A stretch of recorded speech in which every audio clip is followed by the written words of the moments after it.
देखिए, भाजपा की जीत चाहे बड़ी होती है या छोटी है, मैं पहले से कहता आ रहा हूँ कि ये बहुत ऑड्स के अगेंस्ट में है। भारत में केवल ऐसा पहला दूसरी बार हो रहा है कि कोई लगातार तीसरी बार प्रधानमंत्री बना, और ऐसा विश्व भर में है। चाहे मार्गरेट थैचर हो, चाहे टोनी ब्लेयर हो, जो जितने पॉपुलर प्राइम मिनिस्टर प्रेसिडेंट रहे हैं, वो तीसरी बार आते आते शिथिल हो चुके हैं।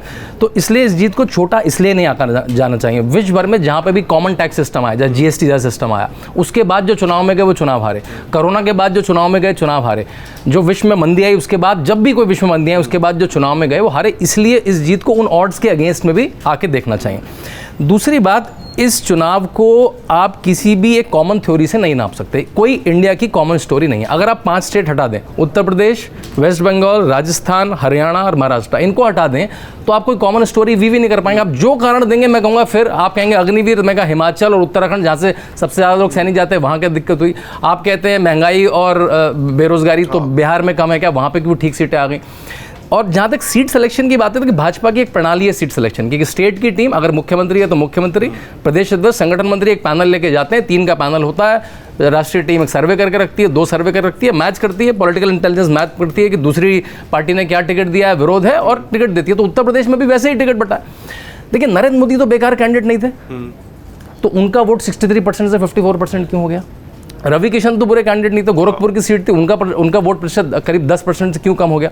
तो मेरे ख्याल से एक बड़ा वोट शेयर शिफ्ट हुआ है। और हम अमित शाह के जो फेक वीडियो रेवंत रेड्डी से चलाए गए, मुझे पता नहीं लगता किसी भी चैनल में उसकी इतनी कम बात क्यों हो रही है। वो जो फेक गारंटी कार्ड सड़क पे दिए गए, हाँ, ये मानना पड़ेगा कि भाजपा उसको भांप क्यों नहीं पाई, भाजपा का आईटी सेल उसको काउंटर क्यों नहीं कर पाया। जब वो गारंटी कार्ड बंट रहे थे तो भाजपा का कार्यकर्ता कहाँ सो रहा था, उसने क्यों नहीं जाके, और आज भी जाके कोई उस पर 100 PIL क्यों नहीं कर रहा है कि भाई एक फेक कार्ड इलेक्शन कमीशन में एक तरह से वोट कैसे खरीदे गए।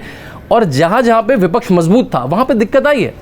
मध्य प्रदेश में विपक्ष ही नहीं है कोई बड़ा, कांग्रेस की 4 सीटों 5 सीटों को छोड़ के प्रेजेंस कम हो गई, गुजरात में नहीं है, तो वहां पे इसका विरोध नहीं हो पाया। मेरे ख्याल से जो फेक कैंपेन चला है, बल्कि यूट्यूब में कम से कम 17 एम्प्लॉइज़ पे जो मेरी जानकारी उस पर जांच चल रही, कैसे उन्होंने शैडो बैन करा कम से कम 90 से ज़्यादा पत्रकारों के यूट्यूब चैनल्स को, बड़े बड़े यूट्यूब चैनल्स ने जाके कहा है। तो ये जो प्रणाली जिसमें भाजपा बहुत आगे हुआ करती थी, उसमें भाजपा पीछे की हो गई। मुझे लगता है उत्तर प्रदेश में नरेंद्र मोदी, योगी आदित्यनाथ, काशी और अयोध्या, इसके चक्कर में जो स्लैक आ गया, और मैंने कई जगह जहाँ मैं गया तो देखा कि बूथ के कार्यकर्ताओं की मीटिंग है तो 50 लोगों को बुलाया गया तो 20 ही लोग हैं वहाँ पे। तो जिस प्रणाली से वो जीता करते थे, वोट को लाया करते थे, अपने वोट मतदाता को तो लाया करते थे, वो मेरे ख्याल से अपनी बड़ी ब्रांड और नैरेटिव के आगे उसको थोड़े शिथिल हो गए, और वहाँ पे उनकी हार हुई। अगर आप ये वीडियो YouTube पर देख रहे हैं तो हमारे चैनल को सब्सक्राइब करें और बेल आइकन को दबाना ना भूलें। अगर आप Facebook पर ये वीडियो देख रहे हैं तो हमारे पेज को लाइक करें।